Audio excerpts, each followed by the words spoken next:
Hello students, welcome to lecture 3 of chapter 1 that is living word।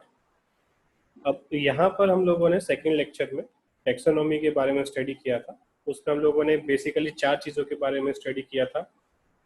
Classification, ठीक है, identification, characterisation, nomenclature and classification, ठीक है। तो ये सारी चीज़ों को अब हम लोग डिटेल में पढ़ने जा रहे हैं। तो सबसे पहले यहाँ पर आता है हमारा नॉमेनक्लेचर, ठीक है। नॉमेनक्लेचर मतलब कैसे हम किसी चीज़ का नाम रखते हैं, ठीक है। किसी भी ऑर्गेनिज्म का हम नाम कैसे रखते हैं उसको हम बोलते हैं नॉमेनक्लेचर, ठीक है। There is need to standardise the naming of living organism such that a particular organism is known by the same name all over the world, ठीक है। तो क्यों ऐसा है? क्योंकि हम चाहते हैं कि पूरी दुनिया में एक स्पीशीज जो है एक ही नाम से जानी जाए, नहीं तो साइंटिफिक इन्वायरमेंट में हमको बहुत प्रॉब्लम आने वाला है, बहुत कंफ्यूजन होने वाला है, ठीक है। उसके बाद अलग अलग तरीके से नाम रख सकते हैं। फर्स्ट है वर्नेकुलर नेम। ये वर्नेकुलर नेम मतलब जो कॉमन नेम या कॉमन लैंग्वेज के नेम होते हैं, ये प्लेस टू प्लेस वेरी कर सकते हैं, तो ये जो है साइंटिफिक नहीं कहलाते, ठीक है। अगर हम इंडिया में ही बात करें तो थोड़ा सा रीजन हम चेंज करते हैं, एक स्टेट से दूसरे स्टेट में जाते हैं तो बहुत सारी चीज़ों के नाम बदल जाते हैं, ठीक है। बहुत सारे फलों के नाम बदल जाते हैं, ठीक है। जैसे यूपी में अगर हम जाएंगे तो हम बोलेंगे लौकी, ठीक है। और जैसे ही हम गुजरात में आएंगे हम उसे बोलेंगे दूधी, ठीक है। तो बहुत सारे लोग तो कंफ्यूज हो जाएंगे, पहली बार जो आएंगे और उसको अगर बोल दो कि दूधी का सब्जी बना है तो वो तो समझ ही नहीं पाएगा, ठीक है। तो ये वर्नेकुलर नेम हो गए कि state to state, region to region वो चेंज हो जाते हैं। दूसरा आता है हमारा साइंटिफिक नेम, ठीक है। साइंटिफिक नेम जो है वो कुछ रूल्स एंड रेगुलेशन से बनता है। वर्नेकुलर नेम जो है वो कैसे भी बन गया, ठीक है। पुराने लोग बोलते आ रहे हैं, वो चल रहा है, कब कि कुछ भी नाम रखा जा सकता है, ठीक है। बट साइंटिफिक नेम जो है उसका एक पर्टिकुलर रूल्स एंड रेगुलेशंस होते हैं जिससे नाम रखा जाता है। अब इसमें 3 टाइप है, देखिए। फर्स्ट है पॉलिनोमियल, ठीक है, इसमें बहुत सारे एक ऑर्गेनिज्म का नाम जो है 3-4 वर्ड का होगा, ठीक है। ट्राइनोमियल जिसमें 3 वर्ड यूज होंगे, बाइनोमियल जिसमें 2 वर्ड यूज होंगे, ठीक है। तो इन तीनों को हम लोग स्टडी करेंगे, बट हम लोग जो नॉमेनक्लेचर फॉलो करते हैं दैट इज बाइनोमियल नॉमेनक्लेचर, ठीक है। तो बाइनोमियल नॉमेनक्लेचर हमको डिटेल में स्टडी करना है। बाकी ये दोनों के बारे में हम थोड़ा थोड़ा ही जानना चाहेंगे, ठीक है। तो हमको बाइनोमियल नॉमेनक्लेचर को डिटेल में स्टडी करना है और ये हमारे एनसीईआरटी में दिया हुआ है। बाकी के दोनों जो है वो एनसीईआरटी में नहीं दिए हुए हैं, तो उनमें से क्वेश्चन आने के चांसेस काफी कम हो जाते हैं, ठीक है। तो जो नेमिंग का ये सिस्टम है, बाइनोमियल नॉमेनक्लेचर है, ये प्रपोज किया था लीनियस ने, ठीक है। और इसके बारे में हम और जानते हैं, जैसे हम लोगों ने अभी डिस्कस किया कि स्वीडिश साइंटिस्ट थे कैरोलस लीनियस, इन्होंने ये स्टेब्लिश किया बाइनोमियल नॉमेनक्लेचर। बट इन्होंने स्टेब्लिश किया, इन्होंने पूरा सब कुछ बनाया, but first it was first proposed by Caspar Bauhin. सबसे पहले कि ऐसा कुछ होना चाहिए वो प्रपोज किया था कैस्पर बाउइन ने, वो बना नहीं पाए, ठीक है।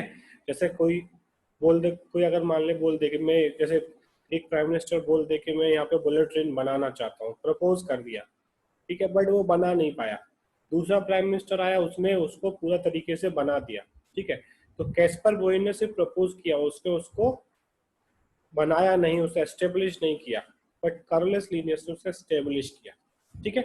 इसलिए कार्लोस लीनियस को हम लोग ज्यादा वैल्यू देते हैं क्योंकि उसने ज्यादा मेहनत की, कैस्पर बोइन ने उतना मेहनत नहीं किया, ठीक है। तो बाइनोमियल नॉमेनक्लेचर में जो फर्स्ट वर्ड होगा वो जीनस होगा या जेनेरिक नेम बोल सकते हैं, और जो सेकेंड वर्ड होगा वो होगा स्पीशीज। जैसे कि मैंगो का अगर हम नाम बोले तो फर्स्ट है मैंगनीफेरा, ठीक है। मैंगनीफेरा जो है वो जीनस है, इंडिका जो है वो स्पीशीज है, लिन मतलब ऑथर का नेम, ठीक है। After end of biological name the name of author is written in abbreviated form who gave the name of the organism, ठीक है। जिसने उसका नाम दिया, पूरा नाम नहीं लिखेंगे, एब्रीविएटेड मतलब लीनियस की जगह लिन लिखा जाएगा यहाँ पर, ठीक है। तो इस तरीके से हम नाम लिखते हैं। नाम तो उसका यही है मैंगनीफेरा इंडिका, ये तो सिर्फ ऑथर का नाम है, ठीक है। इसलिए इसको बाइनोमियल नॉमेनक्लेचर कहा गया। उसके बाद scientific names are in Latin language, ठीक है। ये जो लैंग्वेज हम यहाँ पे यूज होते हैं वो है लैटिन लैंग्वेज, ठीक है। और ये उस टाइम पे यूज होती थी, इसलिए अभी भी इसी को यूज किया जाता है नॉमेनक्लेचर के लिए। उसके बाद लीनियस ने कुछ एग्जाम्पल दिए बाइनोमियल नॉमेनक्लेचर के अपनी बुक, जिसका नाम था फिलोसफिया बोटेनिका, ठीक है। The first nomenclature was used in species Plantarum in 1753, where names of description of 5,900 species of plant were given. ठीक है, तो ये बुक्स का नाम, कब रिलीज हुआ, कितनी स्पीशीज का नाम दिया, ये सारे क्वेश्चन यहाँ से आते हैं. ठीक है, तो आपको साइंटिस्ट का नाम याद रखना है, उसने कौन सी बुक लिखी, कौन से ईयर में रिलीज हुई और उसमें उसने क्या बताया था, ये सारी चीजों के अलग अलग एमसीक्यू बन सकते हैं. उसके बाद उसने एक दूसरा बुक लिखा सिस्टमा नेचुरे 1758 में, 5 साल बाद, जहां पर उसने 4326 स्पीशीज ऑफ एनिमल्स को डिस्क्राइब किया. ठीक है, तो पहली वाली बुक में उसने प्लांट्स के साइंटिफिक नेम दिए और दूसरी बुक में उसने एनिमल्स के साइंटिफिक नेम दिए. ठीक है, तो ये क्वेश्चन आ सकते हैं, बहुत इंपॉर्टेंट क्वेश्चन है.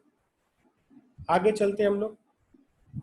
अब ये बोटेनिकल नेम्स या जूलॉजिकल नेम है, उनको रखने का क्या है, तो इनके लिए कुछ ऑर्गेनाइजेशन है. कौन रखेगा नाम, ठीक है, पूरे दुनिया में कौन डिसाइड करेगा, इंडिया का प्राइम मिनिस्टर डिसाइड करेगा, पाकिस्तान का प्राइम मिनिस्टर डिसाइड करेगा, अमेरिका का प्राइम मिनिस्टर डिसाइड करेगा, यूएन डिसाइड करेगा, डब्ल्यूएचओ डिसाइड करेगा. ठीक है, तो बहुत इंपॉर्टेंट है कि इसके लिए हम एक पर्टिकुलर ऑर्गेनाइजेशन बनाए.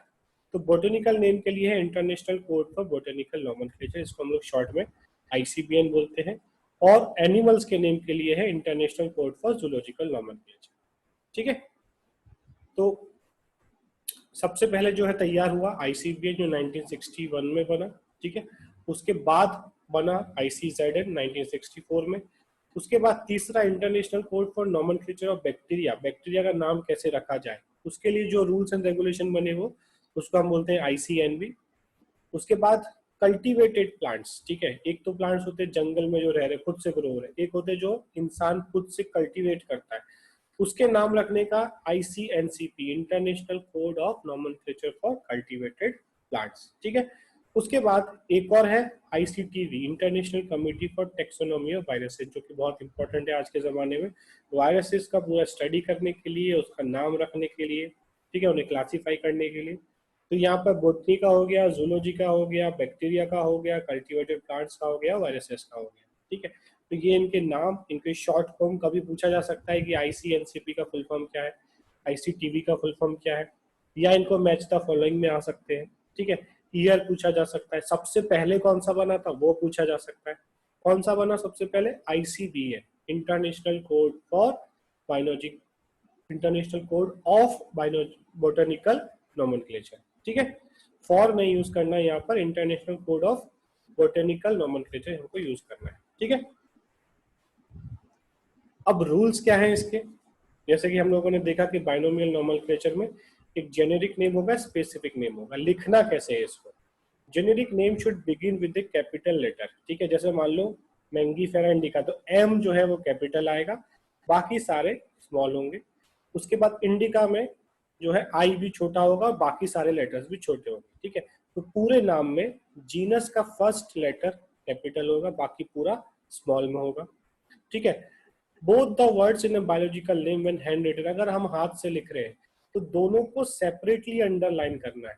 ठीक है, एक साथ अंडरलाइन नहीं करना, सेपरेटली अंडरलाइन करना है. और अगर हम कंप्यूटर पे टाइप कर रहे हैं, प्रिंट कर रहे हैं, तो उसे इटैलिक्स पे कर देना है. ठीक है, इटैलिक्स मतलब वो थोड़ा सा टेढ़ा जो कर देते हैं हम लोग. ठीक है, समझ गए, ये रूल्स है, इसमें थोड़ा भी गड़बड़ हुआ तो मार्क्स नहीं मिलेंगे. अगर आपने मैग्नीफेरा इंडिका को पूरा अंडरलाइन कर लिया, चाहे इंडिका का आई कैपिटल बना दिया, तो पूरा आंसर गलत, 0 मार्क मिलेगा. ठीक है, उसके बाद name of author should be written after the scientific name, scientific name के बाद ऑथर का नाम लिखना है, without any comma in between, बीच में कोई कॉमा नहीं लगाना है, और एब्रीविएटेड फॉर्म में लिखना है, मतलब पूरा नाम नहीं लिखना, शॉर्ट में लिखना है. जैसे होमो सेपियंस, ह्यूमन का नाम एच कैपिटल आया, जीनस में बाकी सब स्मॉल. ठीक है, स्पीशीज में जो एस जो है वो स्मॉल आएगा, सेपियंस हो गया, और लिन जो है वो साइंटिस्ट का नाम, ऑथर का नाम, जो कि शॉर्ट में होगा, पूरा लीनियस नहीं लिख रहे हैं हम, लिन लिख रहे हैं. ठीक है, it is the complete scientific name of modern man. तो हमारा जो साइंटिफिक नेम वो है होमो सेपियंस लिन.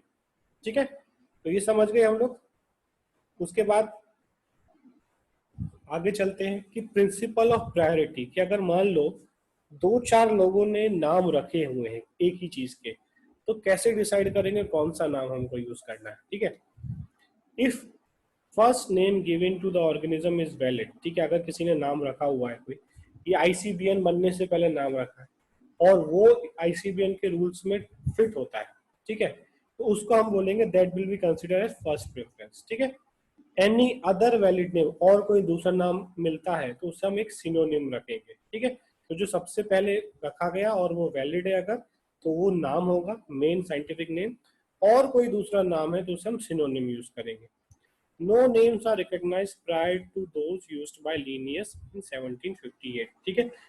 उस इसने जो लिनियस ने 1758 में बताया उससे पहले के नाम को हम लोग नहीं मानते, ठीक है। All the three words generic name, species and author citation collectively form binomial epithet। तीनों को मिलाकर हम बोलते हैं binomial epithet, ठीक है। binomial इसलिए बोल रहे हैं क्योंकि जीनर और स्पीशीज जो है उस ऑर्गेनिज्म या उस स्पीशीज का नाम है, ठीक है। बाकी जो ऑथर है वो एक्चुअल में उसका नाम नहीं है, वो ऑथर का कॉन्ट्रीब्यूशन वहां दिखा रहे हैं, ठीक है। If A species name is 2 or more words in its name, a hyphen is put between these, ठीक है।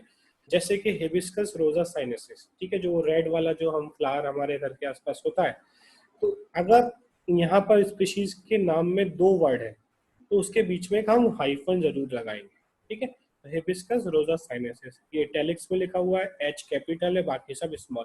अगर हाथ से लिखेंगे तो हिबिस्कस को अलग अंडरलाइन करेंगे और रोजा साइनेसिस को अदर अलग से अंडरलाइन करेंगे, ठीक है। तो ये हमारा एक बेसिक यहाँ पर कंप्लीट हो गया कि हम लोग साइंटिफिक नेम कैसे रखते हैं। यहाँ पर एक फिर से ओवरव्यू हम ले लेते हैं, ठीक है। साइंटिफिक नेम जो है वो लैटिन लैंग्वेज में होते हैं, ठीक है। इटैलिक्स में लिखा जाता है, अगर हाथ से लिखा जाएगा तो अंडरलाइन किया जाएगा, ठीक है। जैसे यहाँ पे देख रहे हैं हम, एम कैपिटल है और बाकी सारा स्मॉल है और दोनों को अलग अलग अंडरलाइन किया गया, ठीक है। फर्स्ट लेटर जो है वो जीनस होगा, दिस इज जीनस। जैसे मैंगो में मैग्नीफेरा इंडिका, मैग्नीफेरा जो है जीनस, इंडिका जो है स्पीशीज। जैसे ह्यूमन में होमो जो है वो जीनस, सेपियंस जो है वो स्पीशीज, ठीक है। तो ये सारी चीजें यहाँ पर कंप्लीट हो गई हमारी। और हम लोग क्या देखते हैं यहाँ पर कि पॉलिनोमियल नॉमेनक्लेचर क्या होता है, ठीक है। ये जो है अभी हम मानते नहीं, इसको फॉलो नहीं किया जाता है, बट नीट के एग्जाम में ये पूछा जा सकता है, तो इसको हम स्टडी कर लेंगे। इसलिए इसको हम एक अलग फोल्डर जिसको हम कॉन्सेप्ट बिल्डर बोलते हैं उसमें रखते हैं। बेसिकली ये इसके चांसेस आने के बहुत कम है, बट ये अगर आपको पता है तो आप हर तरह का एमसीक्यू सॉल्व कर सकते हैं। This system was used before 1750, Linnaeus से पहले यूज हुआ।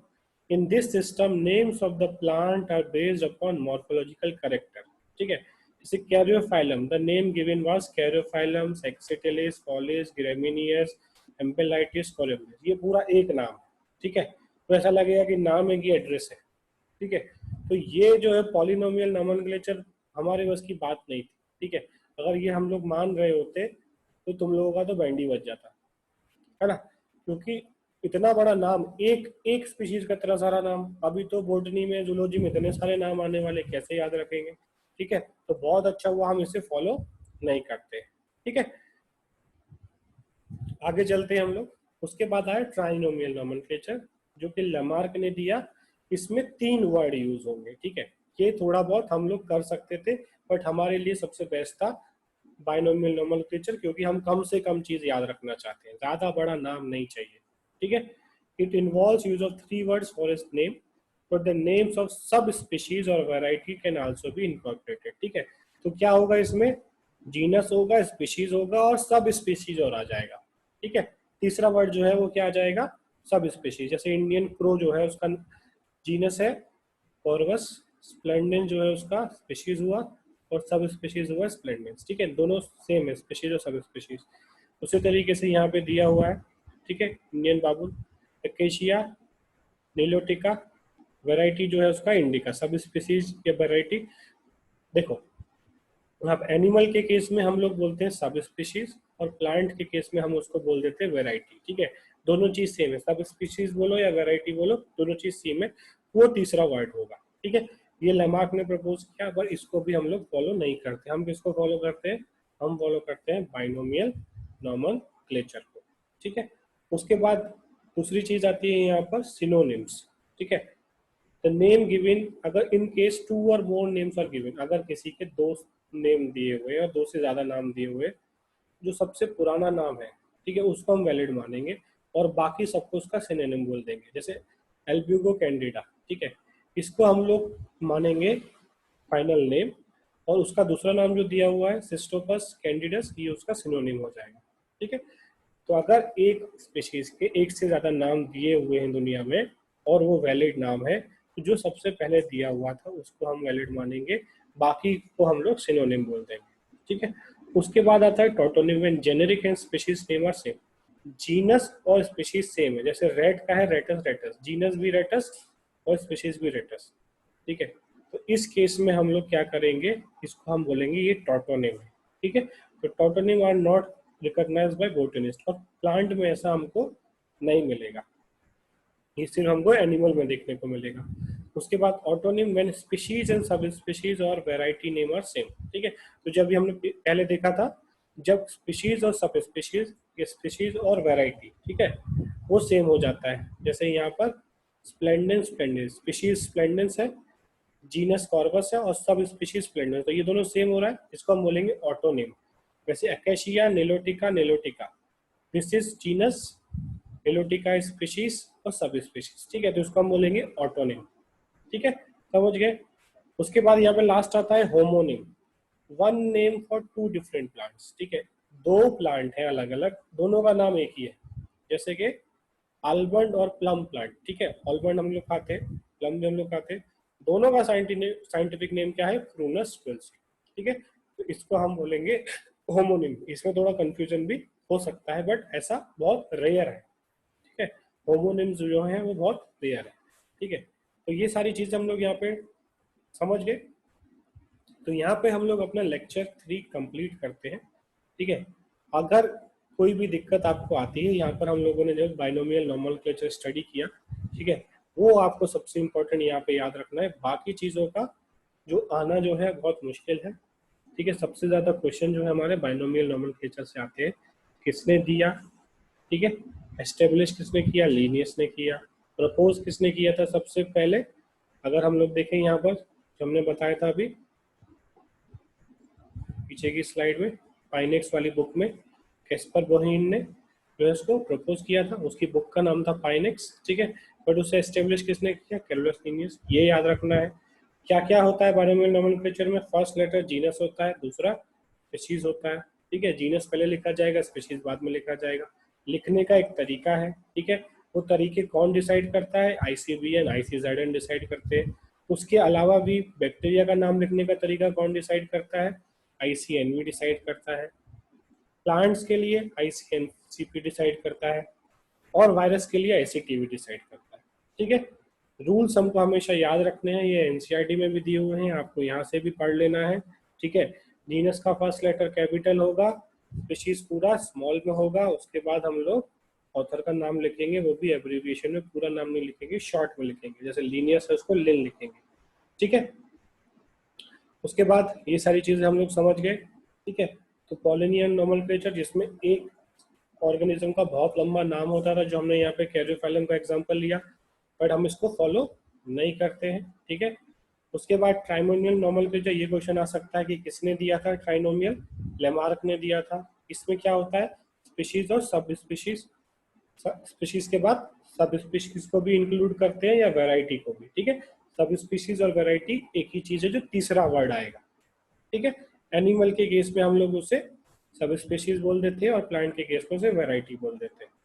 ठीक है, उसके बाद ये सिनोनिम्स, टोटोनिम्स, ऑटोनिम्स और होमोनिम्स, ये चारों हमको याद रखने हैं। लिखकर अपने नोटबुक में अच्छे से इसका लिख लेना है, जो भी एग्जाम्पल दिए हैं वो हमको नोट डाउन कर लेने हैं।